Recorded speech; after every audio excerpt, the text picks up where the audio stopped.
ሰላም ጤና ይስጥልን አድማጭ ተመልካቾቻችን ወቅታዊ ጉዳዮች ላይ ሁለት እንግዶችን ይቀርባለሁ። እንግዶቹን የማቀርብላችሁ ከፋኖ ሰራዊት ግንባር ነው። አንደኛ ፋኖ አበበ ሙላቱ ወይም ደግሞ አበበ ጺሞ የአማራ ፋኖ ህዝባዊ ድርጅት ምክትል ህዝብ ግንኙነት ኃላፊ ከሸዋ ጠቅላይ ግዛት ህዝብ፣ በተመሳሳይ ፋኖ መልካሙ ጣሴ የአማራ ፋኖ ህዝባዊ ድርጅት ስልጠና መምሪያ ኃላፊ ከጎንደር ጠቅላይ ግዛት ሁለቱ በወቅታዊ ጉዳዮች ዙሪያ ቆይታ ያደርጋሉ። እናንተም እየተከታተላችሁ አብራችሁ እንድትቆዩ ነው በአክብሮት የምጋብዛችሁ። እንደሚታወቀው የአማራ ፋኖ ህዝባዊ ድርጅት ከሁለት ቀናት በፊት ሁለት ከፍተኛ የድርጅቱን አመራሮች ከኃላፊነት አንስቷል፣ ከአባልነትም አግዷል። ይሄ ጉዳይ እስካሁን ድረስ መነጋገሪያ የሆነ ጉዳይ ነው። ከዚህ ጋር በተያያዘ አዳዲስ መረጃዎችን ለህዝብ ይፋ እንዲያደርጉ በዚህ ቃለ መጠይቅ ተጋብዘዋል። እንደምን ዋላችሁ? እግዚአብሔር ይመስገን። እንደምን ዋልክ? አመሰግናለሁ እንግዶቼ ስለሆናችሁ። አድማጭ ተመልካቾችንም እንግዲህ እናንተን ስለጋበዝኩኝ እየተከታተሉ አብራችሁ እንድትቆዩ ድጋሚ ጋብዛለሁ። ወደ ወቅታዊ ጥያቄዎች ነው የሚሄደው። አበበ ቅድሚያ ላንተ ልስጥ። አጠቃላይ የፋኖ ትግል ወቅታዊ ሁኔታውን በተመለከተ ከውስጥ ወደ ውጭ አሁን ፋኖ ያለበት የትግል ደረጃ በወታደራዊ ቁመና፣ በውጊያ አቅም፣ በህዝብ ድጋፍ፣ በተጽዕኖ ፈጣሪነት እንዴት ይገለጻል? እያደገ ነው ወይስ ደግሞ ባለበት ነው የሚለውን እንዴት ነው የምትገልጸው? እሺ፣ አመሰግናለሁ። በቅድሚያ ጋዜጠኛ በለጠ ለዚህ መድረክ አክብረህ ስለጋበዝከን በታላቁ የአማራ ህዝብና የአማራ ፋኖ ህዝባዊ ድርጅት እንዲሁም ዕለት ተዕለት በሚዋደቁ በጀግኖች ሰማዕታት ስም በቅድሚያ ላቅ ያለ ምስጋና ላቀርብ እወዳለሁኝ። በመቀጠል ወደ ጠየቀኝ ጥያቄ ሳልፍ በዋናነት አሁን የአማራ ህዝብ ትግል የፋኖ ትግል እንዴት እየሄደ ነው፣ የእድገቱ ሁኔታስ፣ ከህዝቡ ጋር ያለው ቁርኝትስ ምን ይመስላል የሚለው በጥቅሉ የሚታወቅ ነው። ከዚህ በፊት በርካታ ተግዳሮቶችን አልፎ አሁን የደረሰበት ፍሬ እያፈራ ያለበት ደረጃ ላይ ደርሷል። በጣም በጥቂት ነበረ ትግሉ የተጀመረው ይታወቃል። ከዚህ በፊት በአንድም በሌላም መልኩ በርካታ ሰዎች ማብራሪያ ሰጥተውበታል። ይህን ጉዳይ ልሄድበት አልፈልግም። ግን ደግሞ ከአንድ ከሁለት ከአምስትም ከስድስትም የተነሳው ትግል አሁን ላይ የበርካቶች ስብስብ ሆኖ እስከ አፍንጫው የታጠቀውን ኃይል እያንኮታኮተ ያለበት ሁኔታ ነው ያለና በተለይ ደግሞ ምንም መዘንጋት የሌለበት በከፍተኛ በጀት፣ በከፍተኛ ትጥቅ፣ በከፍተኛ ግብአት እንዲሁም ሀገሪቱ አለኝ የምትላቸው አንጡራ ሀብቷን አስሳ ያሰለጠነቻቸው ጀነራሎች፣ ኮሎኔሎች እና በርካታ የጦር አመራሮች ያሉበትን ስብስብ እያንኮታኮተ ያለ እነዚህን ሁሉ ስብስቦች የተሸከመን የስርዓቱን ወንበር ጠባቂ ሰራዊት በላይ በአየር ከታች በመሬት በርካታ ተጋድሎዎች እየተደረጉበት እነዚህን ሁሉ ጫናዎች ተቋቁሞ ይሄንን ስርዓት እያንኮታኮተ ያለ እንደሆነ ዓለም ያወቀው ፀሐይ የሞቀው ነው። በዋናነት ይሄንን እነዚህ ኢትዮጵያ አንጡራ ሀብቷን ትፍ ብላ ያሰለጠነቻቸው ጀነራሎችን የሚመሩትን ሰራዊት እያንኮታኮተ ያለ በጠንካራ አለት ላይ የተመሰረተ የፋኖ ሰራዊት ተገንብቷል። ከምንም በላይ በውጊያ ብቃቱ የተፈተነ የአደረጃጀት ሲስተሙን እያዘመነ የመጣ ከዕለት ተዕለት የመደበኛ ውጊያ ቢባል የሽምቅ ውጊያ ቢባል ሌሎች በርካታ የውጊያ አይነቶችን እያደረገ በጠላት ላይ ከፍተኛ የሆነ ጉዳት እያደረሰ ያለበት ሁኔታ ነው ያለና በጥቅሉ የሰራዊታችን ወይም የአማራ ፋኖ ትግል ከፍተኛ ደረጃ ላይ ደርሷል፣ አድጓል። በዓለም አቀፉም ማህበረሰብ ዘንድ ከፍተኛ እውቅናን አትርፏል። በርካታ የጠነከሩ አደረጃጀቶች እየወጡ ያለበት ሁኔታ እንዳለ ጠቆም ማድረግ እፈልጋለሁ። ወደ ዝርዝሩ ባልገባም እንኳን ከህዝባችን ጋር ያለው ቁርኝት በተመለከተ ህዝቡ አንዱ የትግሉ አካል ነው። ህዝቡም አብሮ በጠንካራ የትግል መንፈስ ከዚህ ከተደራጀው ሰራዊት ጋር ከፍተኛ የሆነ ተጋድሎ እያደረገ የሞቱም ገፈት ቀማሽ እየሆነ የሀብት ንብረት ውድመቱም ገፈት ቀማሽ እየሆነ በተለይ በርካታ ማህበረሰባችን ሚስቶቻቸው እየተደፈሩባቸው እንኳን ከፍተኛ ተጋድሎ እያደረጉ ነው። ልጆቻቸው እየተደፈሩ በዚህ ዘመን ሊደረጉ የማይችሉ በሰው ልጅ ላይ ሊደረጉ የማይችሉ ዘግናኝ ግፎች ተደርገዋል። የ8 ዓመት እና የ9 ዓመት ወንድ ህፃናት ወንድ ለወንድ ግንኙነት ተደርገዋል። በአሰቃቂ ሁኔታ በመቀመጫቸው ወይም በፊንጥጣቸው መከላከያ ሰራዊት ግንኙነት አድርጓል። ለዚህም የዓለም አቀፍ ማህበረሰቡ ይሄንን ማጥራት የሚፈልግ የዓለም አቀፍ ማህበረሰብ ካለ መሬት ላይ ወርዶ እኛን መጠየቅ ይችላል። የድርጊቱ ወይም የዚህ ጥቃት ሰለባ የሆኑ አካላቶችን በአካል ማገናኘት እንደምንችል በዚሁ ጠቆም አድርጌ ማለት ፈልጋለሁና ህዝባችን በጥቅሉ እነዚህን ሁሉ መከራዎች፣ እነዚህን ሁሉ ግፍ፣ እነዚህን ሁሉ የመከራ ድምር ውጤቶች ተሸክሞ የነዚህ ሁሉ የውጣው ረድ ድምር ውጤት የሆነ ማህበረሰባችን ከኛው ጋር አብሮ እየታገለ የወደፊቱን የአማራ ነጻነት እየናፈቀ በቅርብ ጊዜ አማራው ነጻ ወጥቶ ሀገሪቱም እንደ ሀገር ከምስቅልቅሎሽ ታድገን እንደ ሀገር አብረን በጋራ የምንቆምበትን መንገድ እየናፈቀ ከኛ ጋር አብሮ እየታገለ ያለበት ሁኔታ ነው ያለ። ስለዚህ ሰራዊቱም የምንመራው ሰራዊትም የምናስተዳድረው ህዝባችንም በጋራ የዚህ ትግል ዋነኛ ሞተር ሆኖ እየታገልን ያለንበት ሁኔታ እንዳለ ጠቆም ማድረግ እፈልጋለሁ። በሊ መልካም አመሰግናለሁ። ለመሆኑ በፋኖ ስም ዝርፊያና እገታ በሚፈጽሙ አካላት ላይ ፋኖ ምን አይነት እርምጃዎችን ለመውሰድ እየተንቀሳቀሰ ነው? የወሰደው እስካለ ህዝብ እንዲያውቀው ማድረግ በዚህ በኩል ሰርጎ ገቦቹንም ለፕሮፓጋንዳም ለተግባር ስራም ፋኖን ከህዝብ ለመነጠል የሚንቀሳቀሱ አካላትን በመለየት በፋኖ ስም በራሱ የሚንቀሳቀሱትን በማሳወቅና እርምጃ መውሰድ እውነተኛ ፋኖን ከእንደዚህ አይነት ህገወጥ ነውረኛ ድርጊት ከሚፈጽሙት ለመለየት የተደረገ ስራ ምን አለ? እሺ አመሰግናለሁ። በድጋሚ በእርግጥ የመደብ ትግል ከሚያሳልፋቸው ተግዳሮቶች መካከል አንዱ በሰርጎ ገቦች አማካኝነት ትግሉን ከህዝብ ለመነጠልና የስም ማጠልሸት ሂደቶች ሄደው በማህበረሰብ ዘንድ ትግሉ እንዲጠላ ለማድረግ የሚካሄድበት አግባብ አለ። በስርዓቱ በኩል ስርዓቱ የቀጠራቸው ስርዓቱ በአንድም በሌላ መልኩ ተልእኮ የሰጣቸው አካላቶች በፋኖ ስም በርካታ ጸያፊ ድርጊቶችን ሲያደርጉ ይስተዋላል። በተለያዩ ቦታዎች ላይ ምናልባት እንደ ሸዋ እንደዚህ አይነት ድርጊቶችን አልፈቀድን። እንደዚህ አይነት ድርጊቶችን መቃወም ብቻ ሳይሆን ገና ከንጩጩ ገና ከለጋነታቸው እርምጃዎችን ወስደን ያስተካከልነው ቢሆንም እንደ ሸዋ ብዙም እንደዚህ አይነት ድርጊቶች ባይስተዋሉ፣ ነገር ግን አንዳንድ ማሳያዎች አሉ። እነዛንም በከፍተኛ ሁኔታ ከማህበረሰቡና ከሰራዊታችን ጋር በጋራ በመሆን እንደዚህ አይነት ህዝብን እና ትግሉን ለመነጠል ትግሉን ለማኮላሸት የሚካሄዱ አካሄዶችን እንደዚህ አይነት ድርጊት የሚያደርጉ አካላቶች ላይ የማያዳግም እርምጃ ወስደናል። ከዚህ በፊት ወደፊትም ቢሆን ከዚህ ድርጊታቸው የማይጠነቀቁ ከዚህ ድርጊታቸው የማይታቀቡ አካላቶች ካሉና የስርዓቱ ገረድ ሆነው ለስርዓቱ ታማኝ አገልጋይ ሆነው ስርዓቱ ህዝብን እና ሰራዊቱን ህዝብና ፋኖን ለመነጠል የሚያደርገውን ሴራ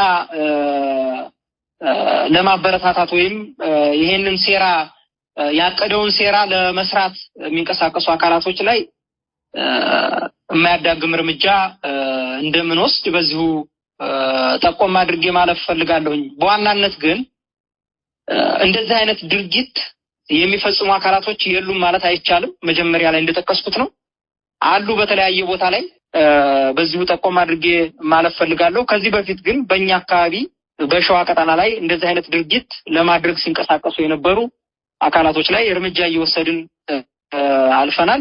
በቀጣይም በዚሁ ልክ ነው የሚቀጥለው። ሌሎች ቦታዎችም ላይ እንደዚህ አይነት አዝማሚያዎች ካሉ ማናችንም ብንሆን ለትግሉ እንቅፋት ሊሆኑ የሚችሉ አካሄዶችን ቆመን መመልከት እንደሌለብን እና አስፈላጊውን እርምጃ ሁሉ በያለንበት መውሰድ እንዳለብን ጠቆም አድርጌ ማለት ፈልጋለሁ። በለጠ መልካም አመሰግናለሁ። መልካሙ ምናልባት ኔትወርክ ተስተካክሎ ከሆነ አሁን ልትገባ ትችላለህ። እሺ ለመሆኑ በዚህ በኩል በእናንተ ቀጠና እንግዲህ በጣም ከፍተኛ የሆነ የህዝብ ምሬት ከሚስተዋልባቸው ቀጠናዎች መካከል የእናንተ ቀጠና አንዱ ነው። በዚህ በኩል በዚህ በህዝብ በሚያሰቃዩ ላይ በፋኖ ስም እየተንቀሳቀሱ ውንብድና በሚፈጽሙ አካላት ላይ የወሰዳችሁት እርምጃ ምንድነው? በዚህ በኩል የምትሰጡት መተማመኛ ምንድነው? እሺ አመሰግናለሁ። እንግዲህ በዋናነት ወደዚህ ትግል ስንወጣ ዋና ዓላማችን የአማራን ህዝብ የህልውና አደጋ መቀልበስና የአማራን ህዝብ ከተለያዩ ዘርፈ ብዙ ጥቃቶች መከላከል ነው የወጣንበት ዋና ዓላማ እሱ ነው። ስለዚህ በዚህ ሽፋን የተለያዩ የሥርዓቱ ቅጥረኞችም ሆነ ሌሎች በሁለታችን ጸብ መካከል ለሌቦችም ሆነ የአማራን ህዝብ ሰቆቃና እንግልት ለማራዘም የሚፈልጉ አካላት በተለያየ መልኩ በስርቆትም በእገታም በዝርፊያም እየተሳተፉ ይገኛል። ይሄንን በዋናነት እየመራ ያለው ስርዓቱ እንደሆነ እናውቃለን። ግን ስርዓቱ ቢሆንም ሽፋኑ በፋኖ በኩል ወይንም በፋኖ በማስመሰል ዘረፋዎችም እገታዎችም ይፈጸማሉ። እነዚህን እንግዲህ በጋራ እርምጃ ለመውሰድ ከተለያዩ የፋኖ ተቋማት ጋርም ሆነን እየተናበብን እርምጃ እየወሰድን ነው የምንገኘው። ምክንያቱም ቀዳሚ ስራችን የአማራን ህዝብ ከተለያዩ ነገሮች መከላከል ነው፣ ከጥቃት መከላከል ነው፣ ከዝርፊያዎች መከላከል ነው፣ ከብዙ ነገሮች ህዝባችን መከላከል ስለሆነ በምንንቀሳቀስበት ቀጠና ይህንን ጉዳይ የማንፈቅድለት መሆኑን ነው አስገንዘብ እንፈልገው። በዋናነት እኛ በምንንቀሳቀስበት የመቀጠዋ ወረዳ ሙሉ በሙሉ እንደዛ አይነት ኬዞች አይገጥሙትም እኛ ስላለንበት ማለት ነው። ነገር ግን ወደ ከደብረ ታቦር አለምበር እንዲሁም ከአዲስ ዘመን ጎንደር ከብናት አምቦ ሜዳ አንዳንድ ነገሮች ይከሰታሉ።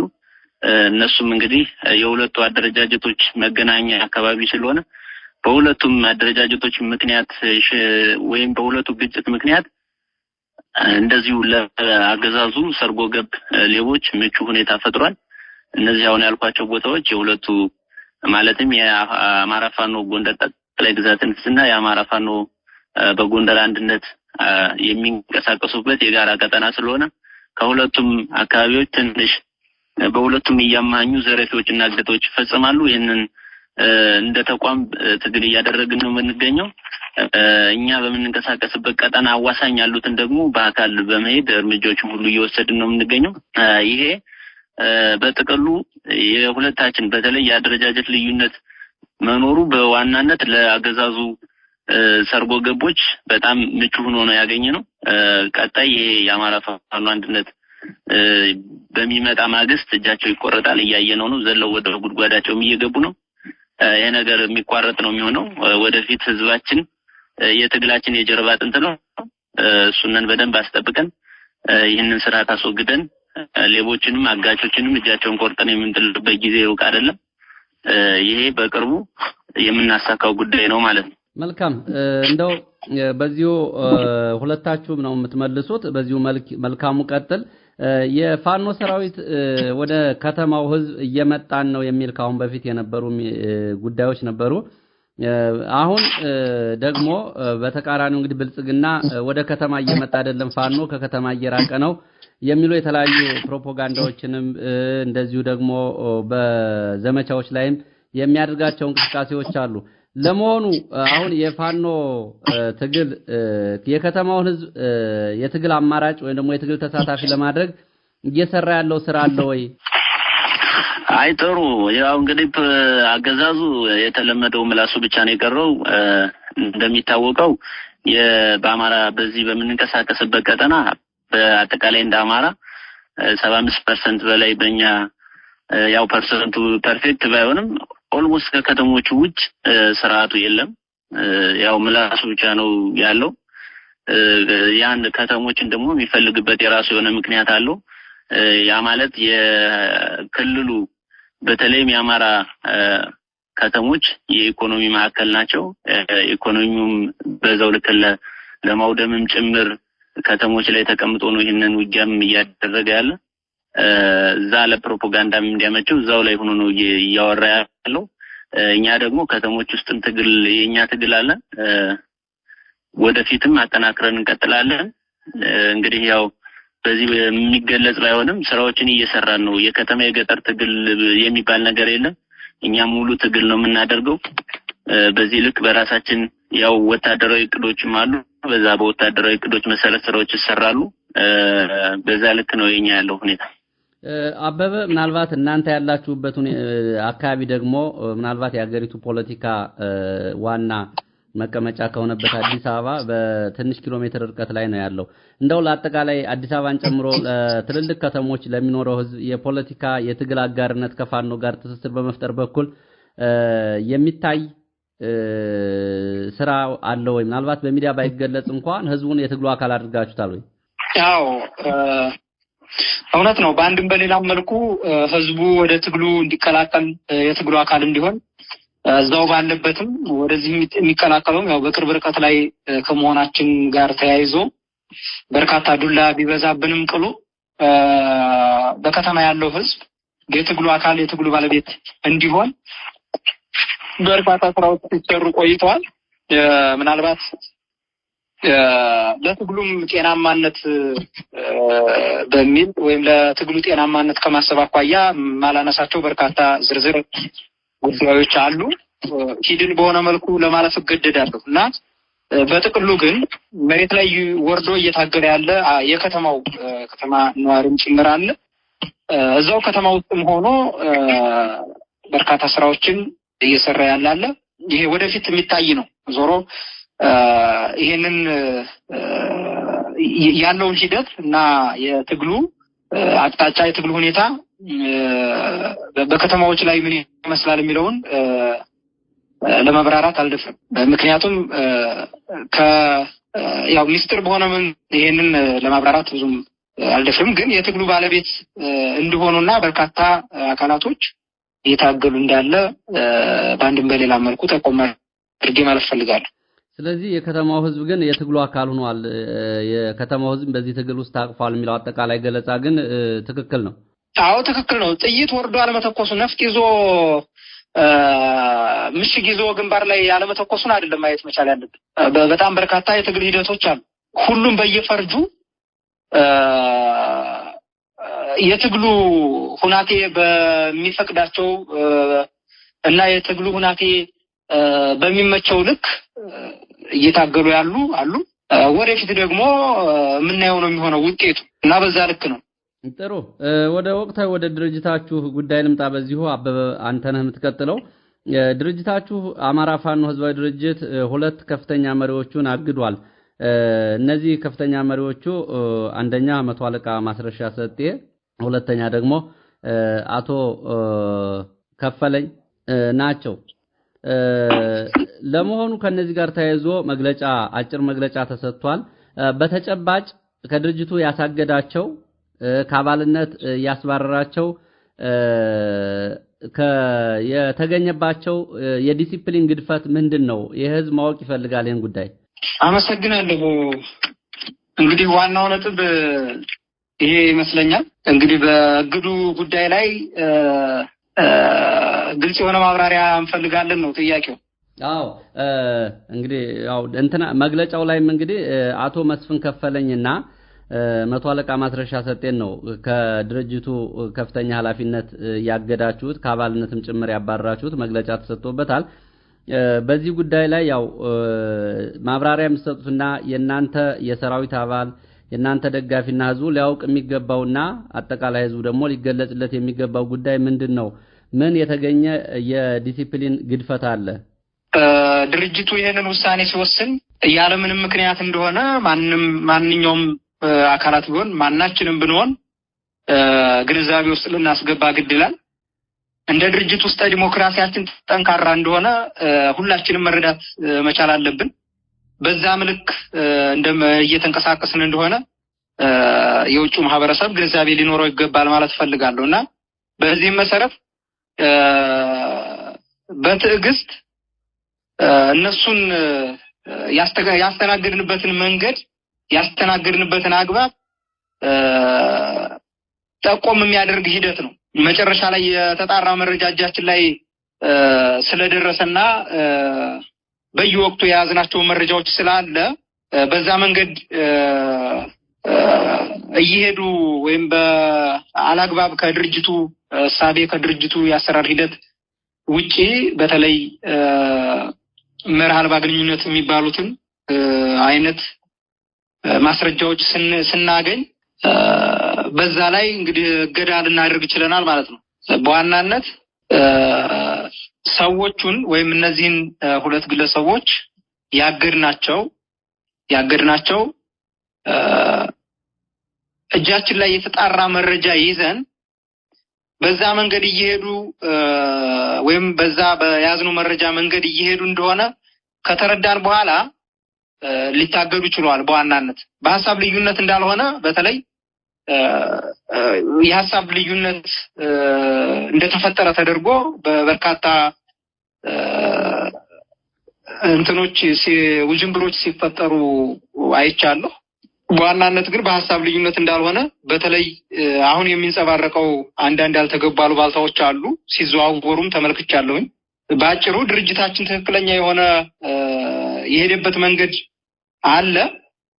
በዛም መሰረት ማንም ሰው በአመለካከቱ ሳቢያ በድርጅታችን ተጽዕኖ እንደማይደረግበት ይሄንን ሁሉም ማህበረሰብ ደጋፊ የሚባለውም በታችም ያለው አባላት ጠንቅቆ ሊያውቀው ይገባል። ይሄንን ድርጅታችን ማንንም ሰው ቢሆን እንደውም እላፊ በትዕግስት እላፊ በሆደ ሰፊነት ነገሮችን በማለፍ ነገ ይስተካከላሉ የሚል የበዛ ቅንነትና የበዛ ሆደ ሰፊነት ያለው አፋሕድ ላይ ነው ማለት ብችል ማጋነን አይሆንብኝም።